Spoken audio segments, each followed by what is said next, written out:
ଢେଙ୍କାନାଳ ବନଖଣ୍ଡ Mahavir road range Anantapur ସଂରକ୍ଷିତ ଜଙ୍ଗଲରୁ ଏକ ହାତୀର ଗଳିତ ମୃତଦେହକୁ ଠାବ କରିଛି ବନ ବିଭାଗ। ହାତୀଟିର କେବଳ କଙ୍କାଳ ଥିବା ବେଳେ ହାତୀଟି ମାଇ କିମ୍ବା ଦନ୍ତା ତାହା ଜଣାପଡ଼ିନାହିଁ।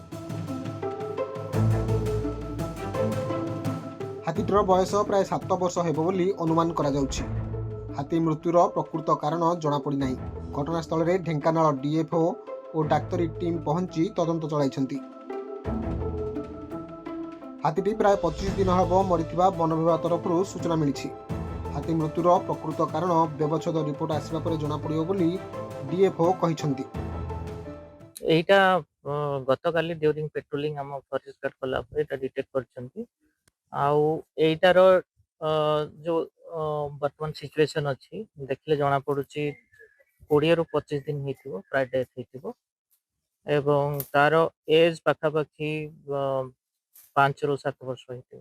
ଆମେ ତ ସେଟା ଫାଇନାଲ କନଫର୍ମେସନ କରିବୁ ଆଫ୍ଟର ଦ ପିଏମ୍ ରିପୋର୍ଟ, କିନ୍ତୁ ବର୍ତ୍ତମାନ ଯୋଉ ପ୍ରିଲିମିନାରୀ ଇନଭେଷ୍ଟିଗେସନ ଜଣା ପଡୁଛି ଯେହେତୁ ଏଟା ଜଙ୍ଗଲ ଭିତରେ ଅଛି, ପାଖରେ କିଛି ଇଲେକ୍ଟ୍ରିକାଲ ଲାଇନ୍ସ ବି ନାହିଁ।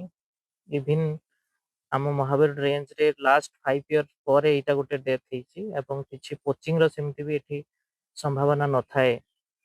ତେଣୁ ଏଇ ସବୁ ସର୍କମଷ୍ଟାନ୍ସିଆଲ ଏଭିଡେନ୍ସ ନେଇକି ଆମେ ଭାବୁଛୁ ଏଟା ନ୍ୟାଚୁରାଲ ଡେଥ୍ ହେଇଥାଇପାରେ, କିନ୍ତୁ ତାକୁ ଆମେ ପୁଣି କନଫର୍ମ କରିବୁ ଆମର ଯୋଉ ପିଏମ୍ ରିପୋର୍ଟ ଆସିଲା ପରେ। ହଁ, ଆମେ ଯୋଉ ଏଠିକି ଆସିଛନ୍ତି ଆପଣ ମାନେ ତ ଚାଲିକି ଆସିଲେ, ଏଟା ପ୍ରାୟ 2 କିଲୋମିଟର ଜଙ୍ଗଲ ଭିତରେ ଅଛି, ଆରେ ଭିତରେ ଅଛି। ତା ସହିତ ବିଗତ ପ୍ରାୟ 20-25 ଦିନ ହେଲାନି ବହୁତ ରେନ୍ ଫଲ୍ ହଉଛି ଏରିଆରେ।